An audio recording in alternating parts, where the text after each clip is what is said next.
नमस्कार, जय हिंद दोस्तों। स्वागत है आपका आज की इस क्लास में। आज की क्लास में मैं आपको बताने वाला हूँ इंग्लिश के कुछ बहुत ही महत्वपूर्ण ऑब्जेक्टिव क्वेश्चंस।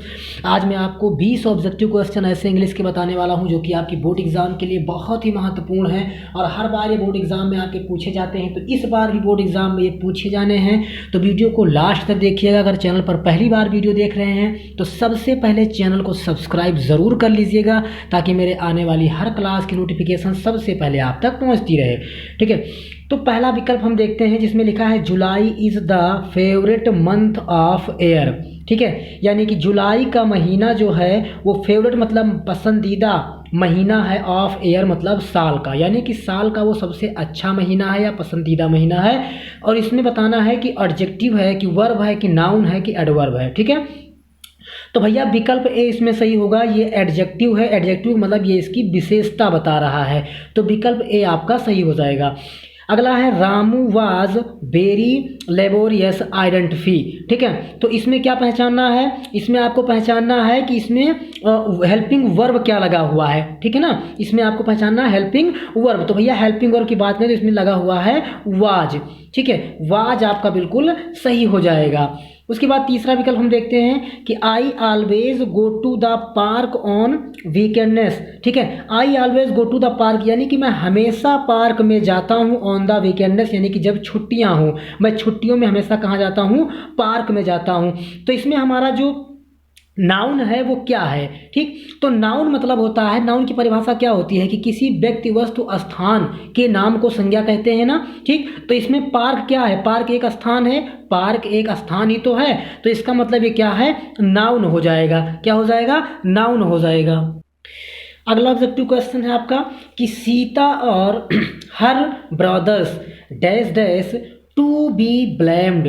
ठीक है, तो देखिए भैया इसका मतलब ये हुआ कि सीता या उसका भाई एक दूसरे पर ब्लेम्ड का मतलब आरोपित करते हैं, एक दूसरे को आरोपित करते हैं, एक दूसरे पर आरोप लगाते हैं। तो इसमें इज होगा, हैज़ होगा, आर होगा, वाज होगा। तो इज लगता है एक वचन के लिए, हैज भी लगता है एक वचन के लिए, और वाज भी क्या लगता है? एक वचन के लिए। तो इसका मतलब इसमें आर होगा। क्यों? क्योंकि इसमें सीता या उसका भाई दो लोग हैं, तो क्या लग जाएगा? आर लग जाएगा। ठीक है, अगला है कि आई, उसके बाद dash dash, I dash dash working all afternoon and have just finished the assessment. ठीक है, तो इसमें क्या भरा जाएगा? तो आई वर्किंग, इसमें भरा जाएगा भैया हैड बीन, यानी कि मैं शाम तक पूरा कार्य करता रहता हूँ या मैं शाम तक अपने कार्यों को करता था। ठीक, एंड हैव जस्ट फिनिश्ड, और मैं उसको समय पर समाप्त करता था। अगला क्वेश्चन आपका है, अगला ऑब्जेक्टिव क्वेश्चन आपका है कि identify the tense used in the following sentence when I reached the book store all copies already been sold. ठीक है, तो एक चीज़ तो आपने पढ़ा होगा कि कहीं पर अगर एक ही स्थान पर दो कार्य हो रहे हों तो वहाँ पर होता है भैया पास्ट परफेक्ट टेंस। कैसे? देखिएगा ध्यान से। I reach the book store यानी कि जब मैं बुक स्टोर यानी किताबों की दुकान पर पहुँचा, all copies already been sold यानी कि पहले ही सारी कॉपियां बिक चुकी थी।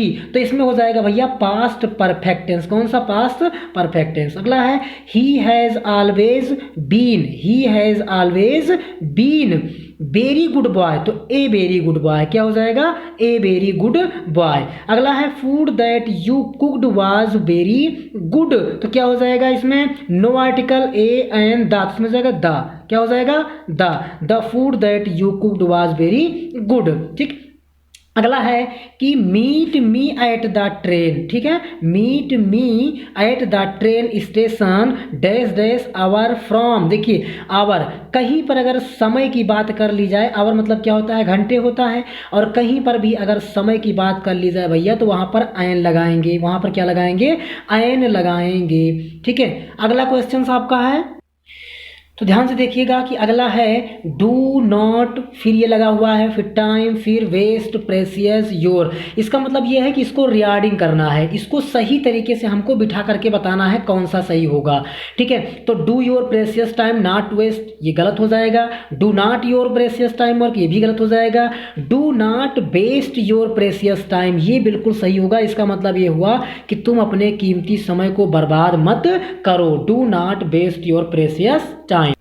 अगला देखिएगा ध्यानपूर्वक, find the correctly spelled word. इसमें आपको सही शब्द ढूंढ करके बताना है। तो भैया सर्वेंट सर्वेंट सर्वेंट करके लिखा हुआ है, सर्वेंट की स्पेलिंग होती है SERVANT। ठीक है, तो आपका विकल्प सी बिल्कुल सही हो जाएगा। ठीक है, उसके बाद में अगला, find the out correct spelling a writer. इसमें एक राइटर है, एक लेखक है जिनका नाम है शेक्सपियर। तो आपको बताना है कि शेक्सपियर की स्पेलिंग कौन सी सही होगी। तो भैया विकल्प बी इसमें बिल्कुल सही होगा, SHAKESPEARE, शेक्सपियर, ये हो जाएगा। अगला है, he is suffering, suffering suffering from fever. क्या हो जाएगा, आपने वो एप्लीकेशन तो पढ़ा होगा ना जिसमें सफरिंग फ्रॉम, बुखार है आपको एक दिन की छुट्टी के लिए जो आपने लिखते हैं, ठीक है ना, तो सफरिंग फ्रॉम फीवर हो जाएगा। अगला है कि she lives in Mumbai at her studies identify the verb. ठीक है, वो हमेशा मुंबई में रहती है। ठीक है, वो हमेशा मुंबई में रहकर पढ़ाई करती है। इसमें क्या पहचानना है, वर्ब। क्या पहचानना है, वर्ब। तो भैया वर्ब क्या है, लिव। लिव माने क्या होता है, रहना। तो लिव इसमें क्या हो जाएगा, वर्ब हो जाएगा। अगला है, the Ganga is a holy river, identify the adjective. Adjective मतलब क्या, विशेषता। क्या पहचानना हमको, विशेषता। तो गंगा एक, इसका मतलब ये हुआ गंगा एक पवित्र नदी है।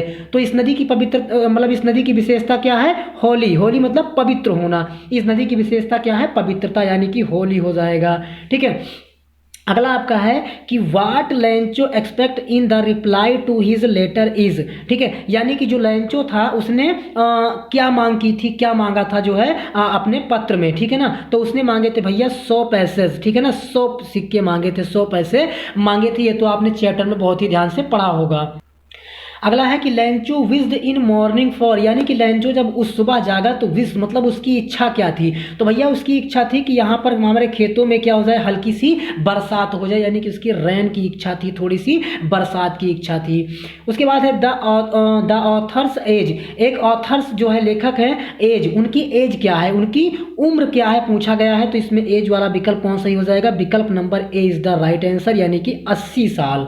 80 साल की उनकी उम्र थी। अगला है एंस मदर आल्सो, यानी कि एंस की जो माता हैं वो भी क्या करती थी, टॉकिंग मच, यानी बहुत अधिक बातचीत करती थी। ठीक है ना, उसके बाद में अगला है आपका कि Buddha later compares life of the motors to. अब इसमें विकल्प कौन सा सही होगा, आप हमें कमेंट करके बताएंगे तीनों में से कौन सा विकल्प सही होने वाला है। जानकारी आपको कैसी लगी हमें कमेंट करके जरूर बताएं। चैनल पर नए हैं तो सबसे पहले चैनल को सब्सक्राइब कर लेना, ताकि मेरे आने वाली हर क्लास नोटिफिकेशन सबसे पहले आप तक पहुंचती रहे।